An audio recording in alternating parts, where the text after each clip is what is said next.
Pagpunta ako sa camp, tangina para kausapin si Jello. Ay, sakto. Uy, Jello, mag-usap tayo. Napanood ko yung video mo. Binibigay mo si si Colin. Ang tama ba yun? Pag mamayari mo si Colin para ipapamigay mo na lang ng ganon. Isipin mo naman yung yung mga panliligaw, paghihirap, tsaka yung paghihirap ko din kung paano ko kayo set up.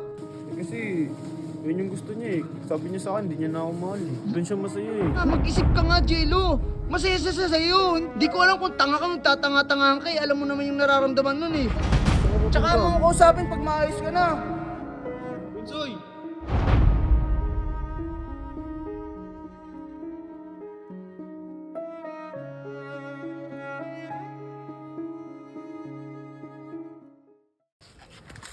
So guys, ngayon napanood ko yung video ni Jello na ibinibigay na niya si Colin kay Barney. So ngayon, pagpunta ako sa camp, tangina para kausapin si Jello. Hindi naman tama yun. Ano yun? Ibibigay niya na na parang ganun lang si... Ay, sakto. Uy, Jello! Mag-usap tayo. Napadalaw ka. Anong napadalaw? Napanood ko yung video mo. Yung anong video?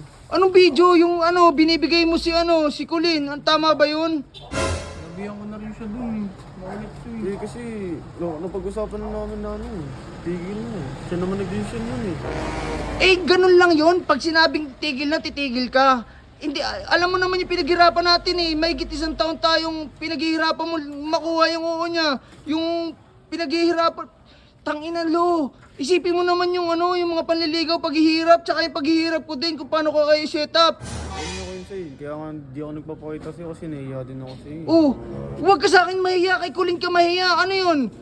Pag mamayari mo si Colin para ipapamigay mo na lang ng ganon. Ganun ko yun sa'yo siyempre.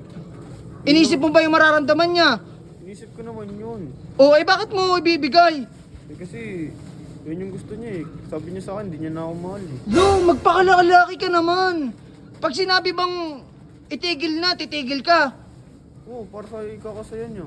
Kasi tingin mo ba magiging masaya sa kay Barney? Alam mo yung ugali nun. Alam mo yung ugali nun, kahit si PG alam eh. Paano na hindi ko sana kung dating Kuya Barney. Tsaka yung mga fans yung, paano isipin nun? Hindi magagalit lahat sa'yo yun. Kaya nga, di ko nga alam. Eh paano kung ganito? O paano kung sinusubukan ka lang niya kung titigil ka tapos ngayon titigil ka?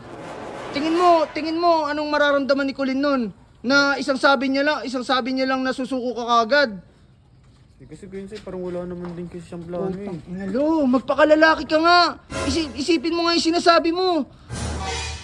Hindi ganyan yung Jellong nakilala ko. Ang Jellong nakilala ko, ipaglalaban kahit anong mangyari kay Colin. Wala ko yun sa'yo. Tagal na din kasi. Putang ina. So ngayon, parang minamadali mo si Colin sa desisyon niya. Hindi naman sa ganun ko yun. Eh kung ganun lang, kung natatagalan ka sa pagsagot sa'yo, edi itigil mo na nga yan. Hindi ko naman ititigil yun eh. Anong balak mo? Ibibigay mo, tas hindi mo ititigil. Ano yun? Parang laruan lang na pinamimigay mo si Colin. Hindi. Kasi yun yung gusto niya eh. Doon siya masaya eh. Hindi doon siya masaya. Mag-isip ka nga, Jello. Masaya siya sa'yo. Hindi mo lang alam eh. Hindi ko alam kung tanga ka, magtatanga-tangahan ka eh. Alam mo naman yung nararamdaman nun eh. Oh, hawakan mo to. Saan ka pupunta? Tsaka mo ako kausapin pag maayos ka na. Pinsoy! Ano, galit tuloy sa'yo si Kuya Insay. Ang kulit mo kasi. Ba't naman kasi kay Kuya Barney mo pa iiwan? Alam mo naman yung ugali.